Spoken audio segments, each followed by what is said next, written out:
Grégoire, bonjour et merci de m'accueillir ici, chez toi, à Sassuolo, dans la salle de presse du centre d'entraînement de Sassuolo.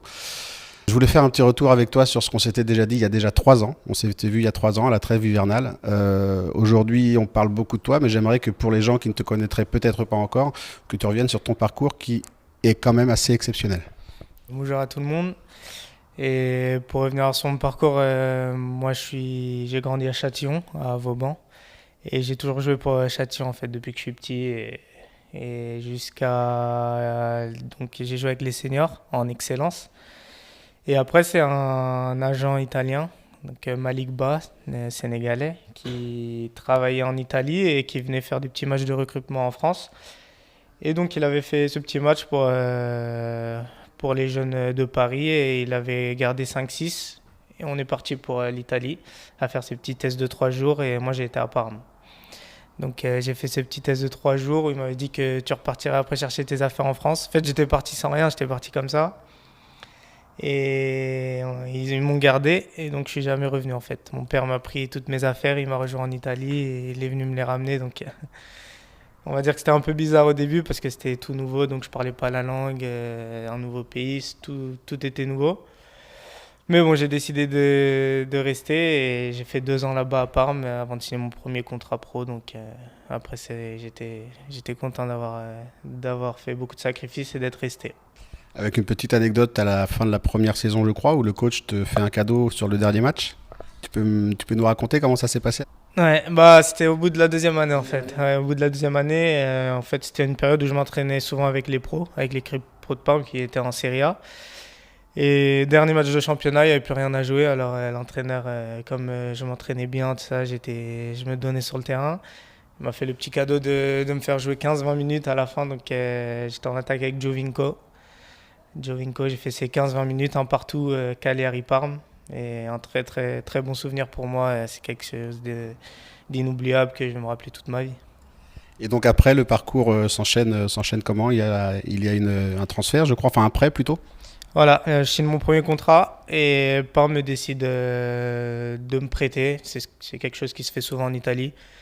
Ou pour faire un peu, comme il n'y a pas de deuxième équipe, s'il n'y a pas de CFA, c'est la Primavera, les jeunes et directement l'équipe 1. Donc ils prêtent souvent leurs jeunes à des équipes de série B, série C. Et moi, ils m'ont prêté à Foggia dans le sud de l'Italie, série C. C'était une année un peu difficile parce que, on va dire, le sud de l'Italie, c'est un peu chaud. C'était une équipe avec des supporters assez chauds. À peine tu perds 2-3 matchs d'affilée, tu dois faire une petite réunion avec les supporters. Bon, on va dire que ça m'a servi aussi d'expérience. C'était l'année aussi ils ont fait faillite, donc on n'a pas reçu toutes nos payes. Hein, c'était difficile, c'était pas une très belle saison. J'ai même pensé à la fin de cette saison de retourner à Paris. J'avais pas trop le moral.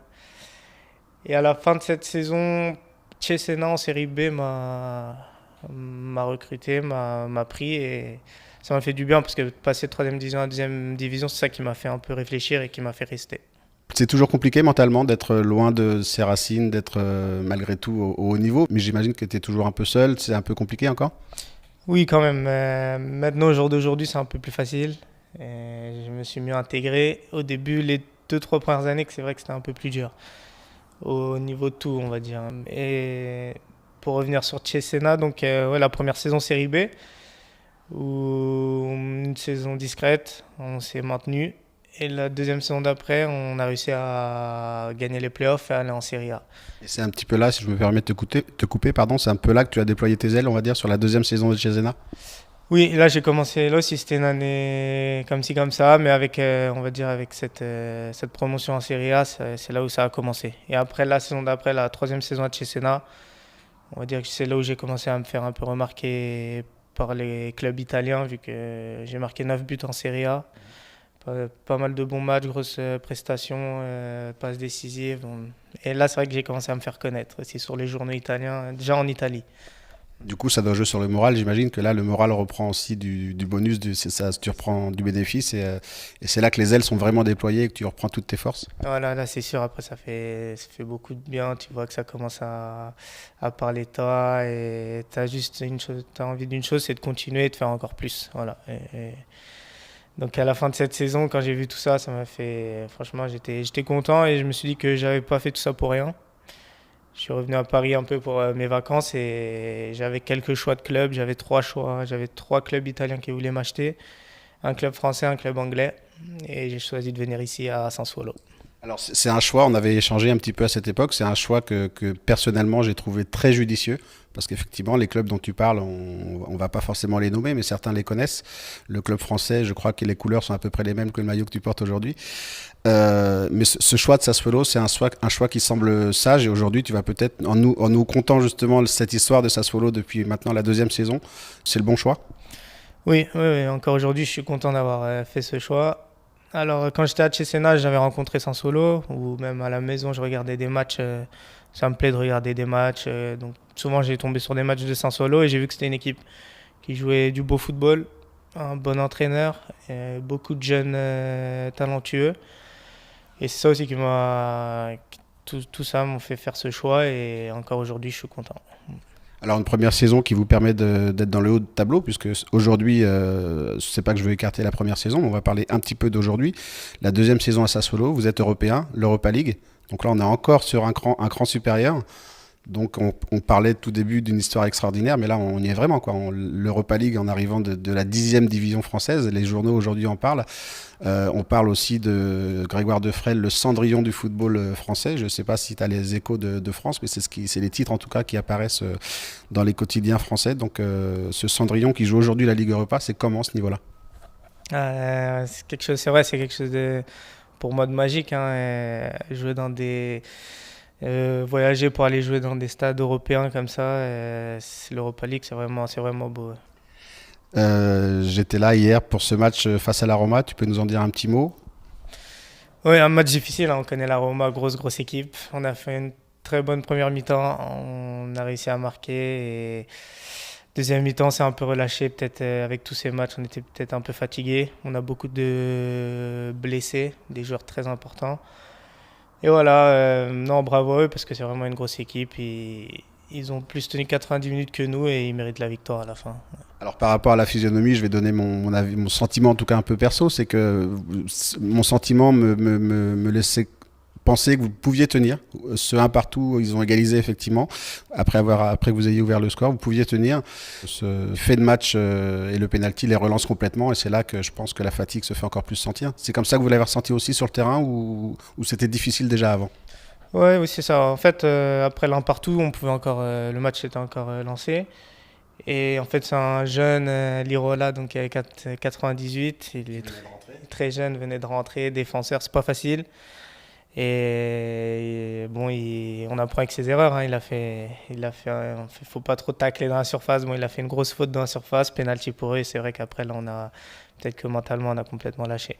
Alors pour rester sur cette action, ce que je disais dans la tribune, c'est que c'est ce que tu disais tout à l'heure, si tu es venu à Sassuolo, c'est parce que c'était une équipe qui jouait au football, qui proposait du jeu. Et cette action, pour moi, elle est caractéristique du jeu que vous proposez pendant tout le match, même quand vous avez été mené, vous avez continué à jouer, à jouer, à jouer. Et cette action du jeune joueur, c'est qu'il a voulu jouer encore. Il a voulu garder le ballon dans cette zone, alors que j'imagine qu'on peut envoyer péter en tribune. Et il a encore, c'est donc la signature de votre club, en fait, de toujours vouloir jouer, quelle que soit la situation. Oui, c'est ça. En fait, depuis que je suis là, je pense que j'ai jamais entendu l'entraîneur me dire dégager le ballon. Même quand on prépare les matchs ou quand on fait la tactique, c'est tout le temps balle à terre, même du gardien. Sur un 6 mètres, on repart toujours balle à terre. Et bon, après, ça nous a fait faire des grands résultats, mais de temps en temps, comme ici, des fois, ça peut aussi mal tourner. Ça arrive, mais ça reste une bonne philosophie de jeu.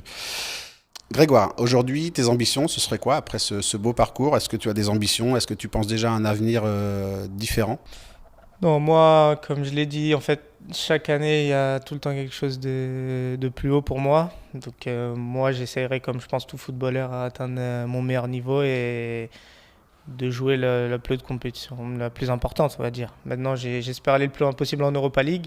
Mais c'est vrai qu'un jour, j'espère aussi jouer la Champions League, peut-être la Coupe du Monde. Ça, on va dire, c'est le top pour un joueur de foot. Donc, pour l'instant, je me concentre sur notre objectif de cette année, mais c'est vrai que je vois aussi devant. Alors, le mot-clé qui résonne un peu à mes oreilles, j'ai entendu Coupe du Monde, ça veut dire que les ambitions sont aussi en bleu.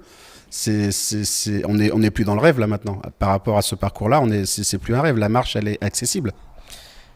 On va dire oui, en fait, c'est pas facile, c'est vrai, mais c'est toujours un peu le rêve quand même, mais j'y pense un tout petit peu dans ma tête.